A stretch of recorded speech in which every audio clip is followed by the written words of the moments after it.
war at first sight, but oh my, those peace terms. Welcome everyone. This week we're going back to 1961 for an American romantic comedy called Lover Come Back, starring Rock Hudson, Doris Day, and Tony Randall. And this is directed by Delbert Mann. So let's go in, get warm, and tell our story. Our story this week begins in Manhattan with two rival advertising agencies. Carol Templeton, played by Doris Day, is a professional that just arrived from Omaha, Nebraska to work for the Brackett, McAlpin and Gaines agency. Her rival, who she has never met, is Jerry Webster, played by Rock Hudson, a Madison Avenue ad executive who works for the Ramsey & Son agency. Jerry has received success not through hard work, but by wining and dining his clients and setting them up on dates with attractive women. Miss Templeton has just heard that Miller's Wax is changing agencies, gathers her team, and has them work overtime to come up with a new ad campaign. Hearing J. Paxton Miller is due in town tonight to pick up a new agency, scheming Jerry wants to run down on his family background. Will his wife be with him, what brand of liquor he drinks, and what kind of girls he likes? While Carol is working hard on her campaign, Jerry takes Mr. Miller to the Bunny Club, introducing him to Rebel Davis and the Chorus Girls with an invitation to a party later that night.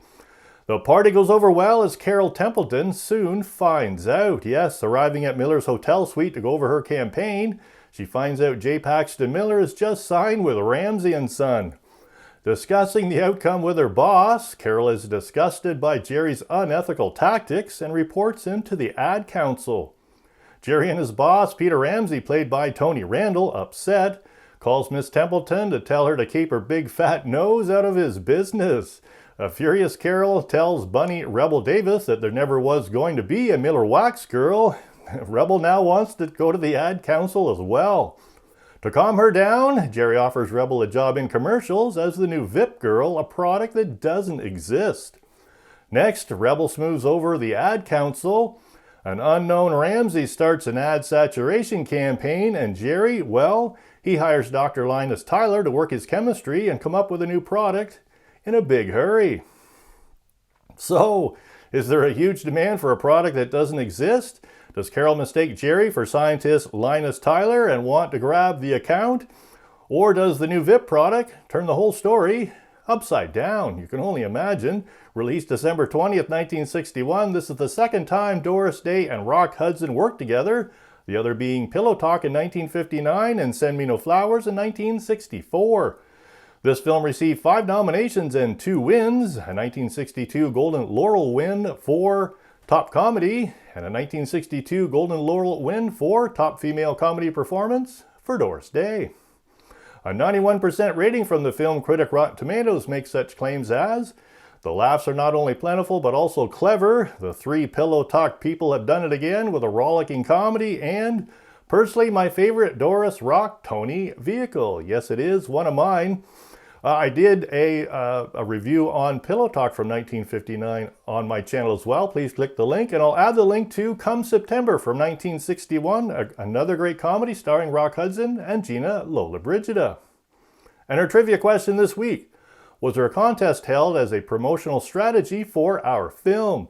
Was there a contest held for a promotional strategy for our film? So a little more history and the answer to our trivia question.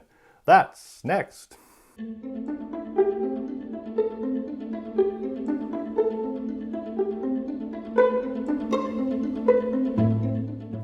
This week for history, I'm going to talk about someone who Doris Day requested to help out with her fashions, Irene. So Irene Lentz, also known professionally as just Irene, was an American actress turned fashion designer and costume designer. Born on December 8, 1901 in Baker, Montana, when she was a teenager, moved to Hollywood to become an actress. She found work as a Mack Sennett bathing beauty and appeared in the comedies A Tailor-Made Man in 1922 and Picking Peaches in 1924. Lentz was directed in her first film by Sennett's production chief F. Richard Jones. Their professional relationship matured into a personal one. They were married for only a year when Jones fell victim to tuberculosis in 1930. Lentz had been taught sewing as a child, and with a flair for style, she decided to open a small dress shop. The success of her designs in her tiny store eventually led to an offer from Bullock's Wilshire luxury department store to design for their ladies' custom salon. The salon catered to a wealthy clientele, including a number of Hollywood stars. Len's designs at Bullock's gained her much attention in the film community, and she was contracted by independent production companies to design the wardrobe for some of their productions. Billing herself simply as Irene, her first work came in 1933 on the film Goldie Gets Along, featuring her designs for star Lily Demita. Her first big break came when she was hired to create the gowns for Ginger Rogers for the 1937 film Shall We Dance with Fred Astaire. I have that film, by the way. During the 1930s, Irene designed the film wardrobe for leading ladies such as Hedy Lamarr, Joan Bennett, Claudette Colbert, one of my favorites, Carole Lombard, Ingrid Bergman, Loretta Young, and Lana Turner. She is generally regarded as the originator of the dressmaker suit that was popular in the late 1930s. In 1950, Irene left MGM to open her own fashion house. Although Irene had been out of the film industry for nearly 10 years, Doris Day requested her services for the production of Midnight Lace in 1960, which received a nomination for Best Costume Design, and Lover Come Back in 1961. Irene's last designs being A Gathering of Eagles in 1963, a war film starring Rock Hudson.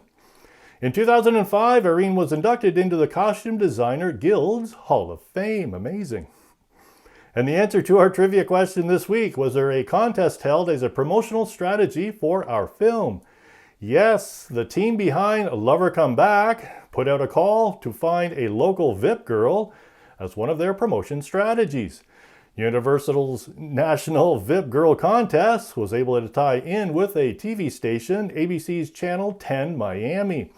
Girls between ages 18 to 25 could be a model, actress, career girl, housewife, etc. Finalists were to be selected on a live 2-hour show. The local winner will receive a 3-day round-trip cruise to Nassau and be able to compete in the national finals of the VIP Girl Contest at the Montmartre Hotel at Miami Beach. Tony Randall was one of the national judges. Lucky him. I'd like to give a big thank you to my viewers and subscribers. If you're new to my channel, I hope you'll click like and subscribe and join me next week.